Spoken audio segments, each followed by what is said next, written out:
ناظرین آداب، خیر مقدم ہے آپ کا TAN نیوز چینل میں۔ آئیے نظر ڈالتے ہیں آج کی تازہ ترین خبروں پر۔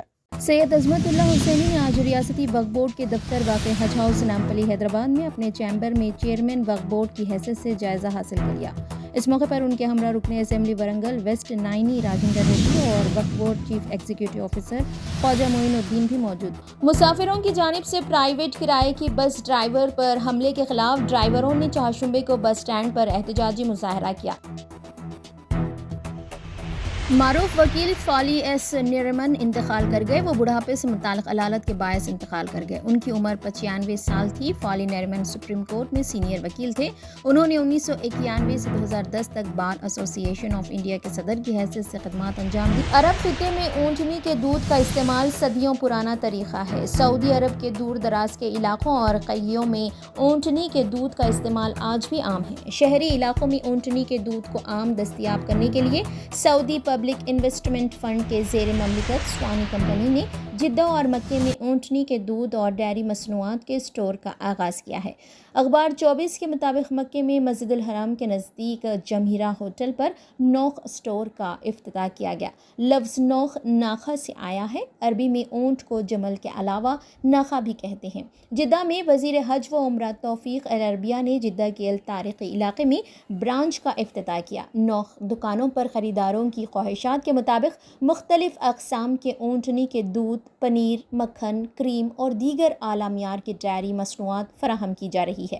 واضح رہے کہ سوانی کمپنی نے پہلے نوخ اسٹور کا افتتاح گزشتہ سال ستمبر میں ریاض میں کیا تھا، جس کی کامیابی اور عوامی مقبولیت کے بعد جدہ اور مکے میں اسٹورز کا افتتاح کیا گیا۔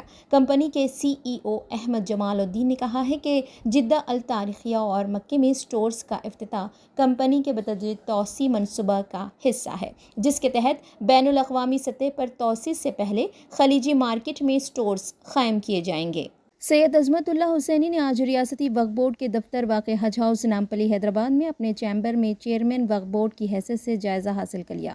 اس موقع پر ان کے ہمراہ رکن اسمبلی ورنگل ویسٹ نائنی راجندر ریڈی اور وقف board chief executive officer Khwaja Moinuddin بھی موجود تھے۔ اس موقع پر چیئرمین ریاستی وقف بورڈ سید عظمت اللہ حسینی نے میڈیا کے نمائندوں سے بات چیت کرتے ہوئے بتایا کہ وہ اوقافی مسائل کو حل کرنے کے ساتھ ساتھ وقف جائیدادوں کے تحفظ کے لیے ہر ممکنہ اقدامات کریں گے اور اس کی آمدنی میں اضافہ کرنے کے لیے مؤثر لاہی عمل طے کرتے ہوئے اقدامات کریں گے تاکہ آنے والی نسلیں ہمیں یاد کر سکیں۔ وویک وینکٹ سوامی رکن اسمبلی چنور نے بھی حج ہاؤس نامپلی پہنچ کر سید عظمت اللہ حسینی کو مبارکباد پیش کی۔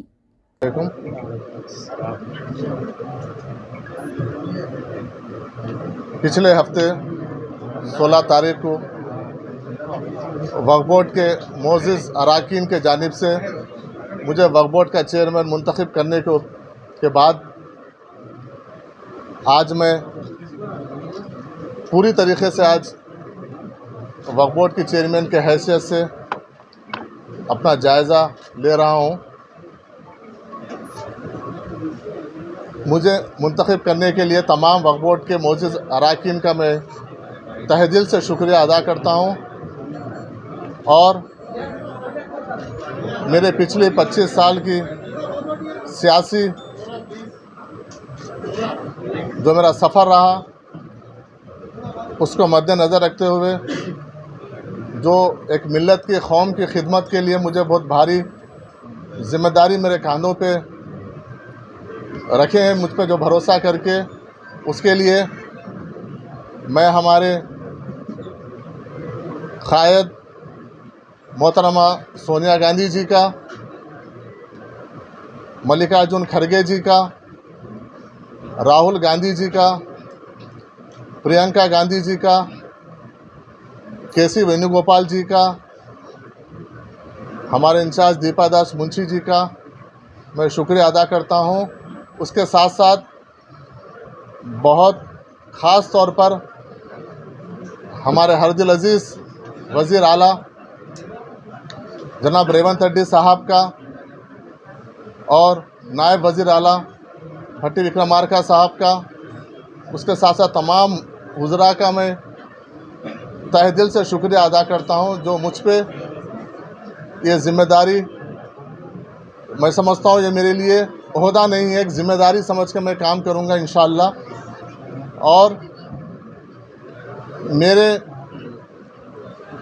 میرا جو کام کا جو ٹائم ہے پیریڈ ہے، تمام بورڈ کے ممبران کو کانفیڈنس میں لیتے ہوئے حکومت کے جو کام ہے اس کو کیسے آگے بڑھانا ہے وہ میرا پریورٹی رہے گا۔ اس کے ساتھ ساتھ خاص طور پہ جہاں تک وقف بورڈ کا سوال ہے، میں اور ہمارے بورڈ، تمام بورڈ کے ممبران کا ہمارے 4 چیز بہت اہم ہمارے ترجیحات میں سے رہیں گے۔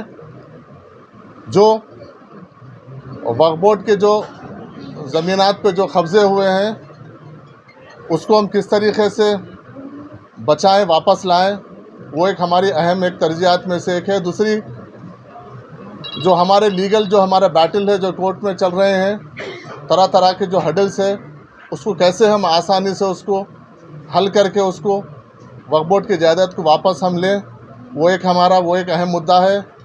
اور تیسرا اہم مدعا جو ہے کہ وقف بورڈ کی آمدنی کو کس طریقے سے اس کو بڑھایا جائے، کیونکہ یہ ایک ہمارے ملت کا اثاثہ ہے، جو ہمارے آباء و اجداد جو وقف کو کیے ہیں، تو اس کو کس طریقے سے اس میں آمدنی بڑھا کر قوم کی قوم کے لیے اس کے لیے یوٹیلائز کریں۔ اور چوتھا اہم یہ ہے کہ ہم ایسے کچھ ہمارا بورڈ کا یہ متفقہ ایک سوچ تھی کہ ایسے کچھ اقدامات اور ایسے کچھ فلاح بہبودی کام کریں جس سے آنے والی نسلوں کو فائدہ ہو۔ یہ ہمارے 4 اہم کام کی طرف ہم زیادہ توجہ دیں گے اور وقف بورڈ میں بالکل صاف ستھرا کام کرنے کی کوشش کریں گے۔ پچھلی حکومتیں تھے، پچھلی چیئرمینیں تھے، ان کے جو بھی اچھے کام ہیں ہم اس کو آگے بڑھائیں گے، اور جہاں جہاں پر بھی غلطیاں ہوئے اس کو کس طریقے سے سدھار کیا جانا چاہیے، اس کو ایکشن لینا چاہیے۔ ہم کہیں پر بھی کسی لیول پہ بھی پیچھے نہیں ہٹیں گے، نہ ہم کسی سے ڈریں گے، یہ ہمارا ہے۔ اور اس کے ساتھ ساتھ جو کانگریس پارٹی کا جو 6 گارنٹی کا اسکیم ہے، وہ 6 گارنٹی اسکیمز میں کس طریقے سے مسلمانوں کا، اقلیتوں کا اس میں حصہ داری ہو، اس سے فائدہ ہو۔ اور خاص طور پر الیکشن سے پہلے کانگریس پارٹی جو مائنارٹی ڈکلیریشن کے ذریعے جو عوام کے بیچ میں آئی تھی، وہ ڈکلیریشن کے بھی ذریعے ہم وقف بورڈ میں ڈکلیریشن میں وقف بورڈ کا کیا اہم رول ادا ہو سکتا ہے، ہم اس طرف بھی ہم دھیان دیں گے۔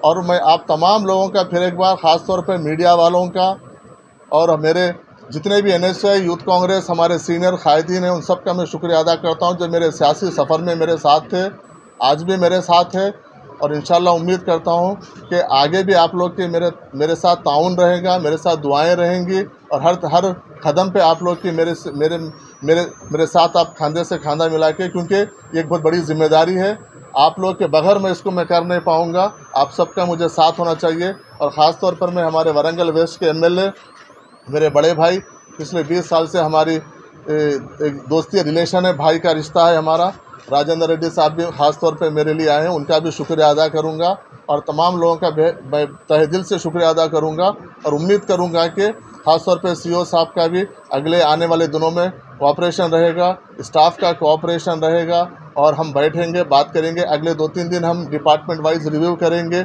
کس طریقے سے آمدنی کو لے کے، کورٹ کے کیسز کو لے کے، جائیداد کو جو قبضے ہو گئے اس کو لے کے، جو بچی ہوئی ہے اس کو بچانے کو لے کے ہم ریویو کریں گے، ڈسکس کریں گے، اور انشاءاللہ ایک پازیٹیو سوچ سے ریونت ریڈی صاحب کی حکومت میں، راہل گاندھی جی کی، کھرگے صاحب کی لیڈرشپ میں ہم کس طریقے سے ایک فرینڈلی حکومت اور اقلیتی دوست حکومت کے طور پر ہم اس کو پریکٹیکلی پروف کرنے کی ہم کوشش کریں گے۔ آپ لوگ تمام لوگ آئے، بہت بہت شکریہ۔ مسافروں کی جانب سے پرائیویٹ کرائے کی بس ڈرائیور پر حملے کے خلاف ڈرائیوروں نے چہارشنبے کو بس سٹینڈ پر احتجاجی مظاہرہ کیا۔ کنڈکٹر کے لیے ہارن بجانے پر مسافروں نے ڈرائیور پر حملہ کر دیا۔ ڈرائیور پر حملہ کرنے پر دیگر ڈرائیورز نے بسیں روک کر احتجاج کیا۔ ان کا کہنا تھا کہ یہ شرم کی بات ہے کہ ان لوگوں پر جسمانی حملے کیے جا رہے ہیں جو ہمیشہ مسافروں کو بحفاظت ان کی منزل تک پہنچاتے ہیں۔ احتجاجیوں نے کہا کہ انہوں نے اس واقعے کے بارے میں حملہ کرنے والوں کے خلاف کارروائی کرنے کے لیے پولیس میں شکایت درج کروائی ہے۔ انہوں نے انصاف کرنے کا مطالبہ کیا، اس کے بعد ہی وہ دوبارہ کام پر چلیں گے۔